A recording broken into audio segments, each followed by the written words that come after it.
제30장. 여호와께로부터 말씀이 예레미야에게 임하여 이르시니라. 이스라엘의 하나님 여호와께서 이와 같이 말씀하여 이르시기를, 내가 네게 일러준 모든 말을 책에 기록하라. 보라, 내가 내 백성 이스라엘과 유다의 포로를 돌아가게 할 날이 오리니 내가 그들을 그 조상들에게 준 땅으로 돌아오게 할 것이니 그들이 그 땅을 차지하리라. 여호와께서 이스라엘과 유다에 대하여 하신 말씀이 이러하니라. 여호와께서 이와 같이 말씀하시되, 우리가 무서워 떠는 자의 소리를 들으니 두려움이요 평안함이 아니로다. 너희는 자식을 해산하는 남자가 있는가 물어보라. 어찌하여 모든 남자가 해산하는 여자같이 손을 자기 허리에 대고 모든 얼굴이 겁에 질려 새팔에 젖는가? 슬프다 그날이여. 그와 같이 엄청난 날이 없으리라. 그날은 야곱의 환난의 때가 되미로다. 그러나 그가 환난에서 구하여 냄을 얻으리로다. 만군의 여호와의 말씀이라. 그날에 내가 네 목에서 그 멍에를 꺾어버리며 내 포박을 끊으리니 다시는 이방인을 섬기지 않으리라. 그들은 그들의 하나님 여호와를 섬기며 내가 그들을 위하여 세울 그들의 왕 다윗을 섬기리라. 여호와의 말씀이니라. 그러므로 나의 종 야곱아, 너는 두려워하지 말라. 이스라엘아, 놀라지 말라. 내가 너를 먼 곳으로부터 구원하고 내 자손을 잡혀가 있는 땅에서 구원하리니 야곱이 돌아와서 태평과 안락을 누릴 것이며 두렵게 할 자가 없으리라. 이는 여호와의 말씀이라. 내가 너와 함께 있어 너를 구원할 것이라. 너를 흩었던 그 모든 이방을 내가 멸망시키리라. 그럴지라도 너만은 멸망시키지 아니하리라. 그러나 내가 법에 따라 너를 징계할 것이요 결코 무죄한 자로만 여기지는 아니하리라.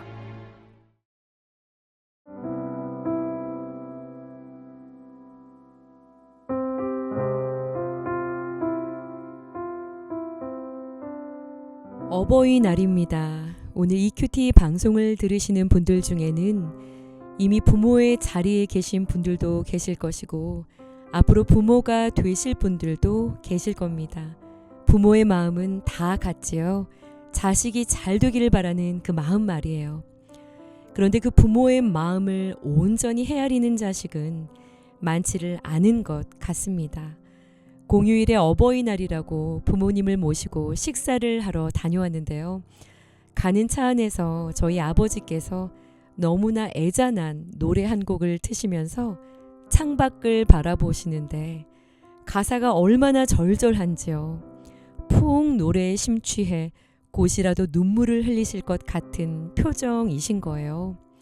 그런데요, 그 노래가 저를 생각하며 듣는 노래라고 하시는 거예요. 이제야 발견하게 된 아버지의 또 한 모습이었던 것인데요. 아, 아버지가 이런 분이시구나. 딸을 생각하면 눈물이 주르륵 흐를 만큼 딸을 생각하시는구나. 한 해 두 해 나이가 들어가며 깨닫는 것은 참 어리던 시절에 내가 부모님을 너무나 많이 몰랐고 참 여러 부분에서 오해하고 있었다라는 겁니다. 때로는 강압적이고 무관심한 듯 무섭기만 했던 그런 시간의 기억들, 조각들조차도 모두 사랑의 방편이었다라는 것을 말이죠. 오늘 본문 예레미야 30장 1절에서 11절은 자녀된 하나님의 백성들을 향한 아버지 하나님의 마음이 절절하게 담겨 있습니다. 지금 유다 백성들은요, 1, 2차 바벨론의 공격으로 극도의 혼란 속에서 도대체 이제는 어떻게 살아야 하는지 두려움과 불안에 갇힌 상태였어요. 하나님이 말씀하십니다. 5절이죠. 우리가 무서워 떠는 자의 소리를 들으니 두려움이요 평안함이 아니로다. 남은 자들은 남은 자대로, 포로로 잡혀간 자들은 잡혀간 대로 처참한 상황 속에서 큰 슬픔 중에 근심하고 있었던 겁니다. 그들은 마치 6절에 해산을 앞두고 곧 진통이 시작되어 겁에 질려 있는 자들처럼 앞으로 다가올 위협을 두려워하고 있었던 것이죠. 그런데요, 하나님은 그런 그들에게 더 큰 고난의 시간이 오게 될 것이라고 말씀하고 계세요. 7절이지요.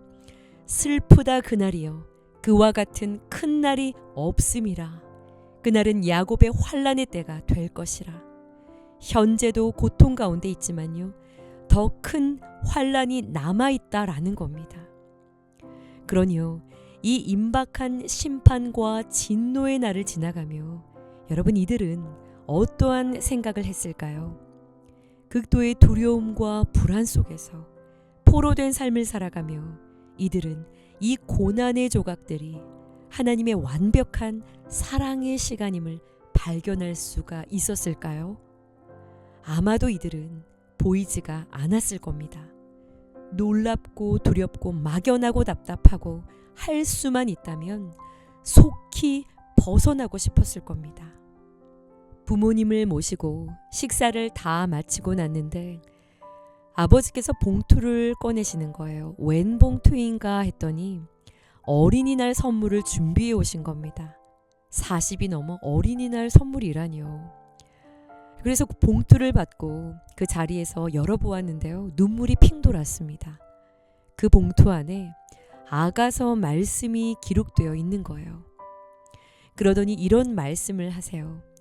당신이 성경 66권 31,102구절 중에서 가장 소중한 사람에게 주고 싶은 약속의 말씀을 고르라면 이 구절을 주고 싶다고. 내가 이 세상을 떠난 이후에도 이 말씀을 꼭 기억하고 살아내기를 간절히 바란다고 말씀을 하셨습니다.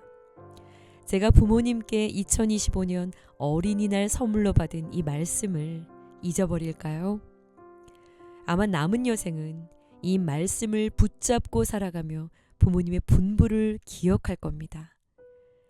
올해로 부모가 되신 지 50년째가 되시는 저희 부모님께서 자녀들에게 주고 싶은 것이 있다면 이 말씀뿐이라고 하시는 신앙적 고백을 들으면서요, 그런 이야기를 하나님께 드렸어요.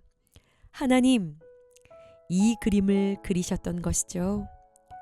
오직 예수로 살아가는 신실한 믿음, 그 한 가지를 위해 50년이라는 시간 눈물로 얼룩진 아픔의 길, 슬픔의 길, 고난의 그 길을 걷게 하신 거죠.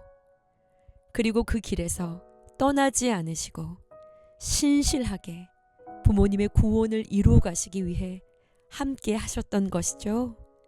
그 사랑을 찬양합니다. 그것으로 충분합니다. 라고 말이에요. 고난과 슬픔으로 점철된 시간, 복판에 있었던 유다 백성들은 아직 보이지 않았지만 하나님은 예레미야에게 내 말을 기록하라 라고 말씀하십니다. 오늘 큐티인 제목이지요. 무엇을 기록하라고 하셨을까요? 바로 이 고난의 시간에 담겨있는 당신의 진심을요. 하나님은 이 고난의 시간을 통해 8절에 하나님의 자녀들, 그 목에 매여있는 이방 가치관, 그 세상의 멍에를 꺾으실 것이고 9절에 하나님을 섬기며 그들을 위해 세울 다윗, 곧 예수 그리스도로만 살아가는 인생이 되어서 10절에 참 구원과 태평과 안락을 누리며 살아가는 내 백성을 만들어갈 것이라는 것을 말이지요. 오늘 묵상 질문입니다. 나는 사로잡힌 환경에서 하나님이 반드시 회복시켜 주실 것을 믿고 있습니까? 나는 어떠한 약속의 말씀을 붙잡고 있습니까? 사랑하는 여러분, 어버이의 마음을 늦게서야 깨닫듯 때로 우리는 하나님의 마음도 고난의 때가 다 지나고 나서야 비로소 발견을 하게 되는 것 같습니다. 오늘 우리가 처한 현실이 포로된 것처럼 막막하고 어둡기만 해 보일지라도 하나님은 그 자리에 계시고 결국 우리를 회복시키실 분이라는 것 믿으시기 바랍니다.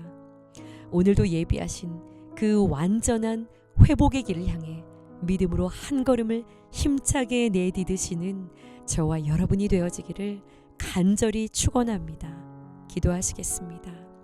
사랑의 하나님, 오늘 어버이날을 맞아 부모의 마음을 다시금 되새기게 하시고 그 마음을 통해 우리를 향하신 아버지 하나님의 깊은 사랑을 깨닫게 하시니 감사를 드립니다. 고난과 눈물로 점철된 날들 속에서도 그 모든 시간 속에 하나님의 구원의 계획이 담겨 있었음을 고백합니다. 지금 내가 다 알 수 없어도, 지금은 보이지 않아도 하나님은 회복을 예비하시고 우리를 하나님의 온전한 백성으로 빚어가고 계심을 믿습니다. 우리도 예레미야처럼 주님의 말씀을 기록하게 하옵소서. 나의 삶 속에 고난 가운데 말씀하시는 그 음성을 귀 기울여 듣게 하여 주옵소서.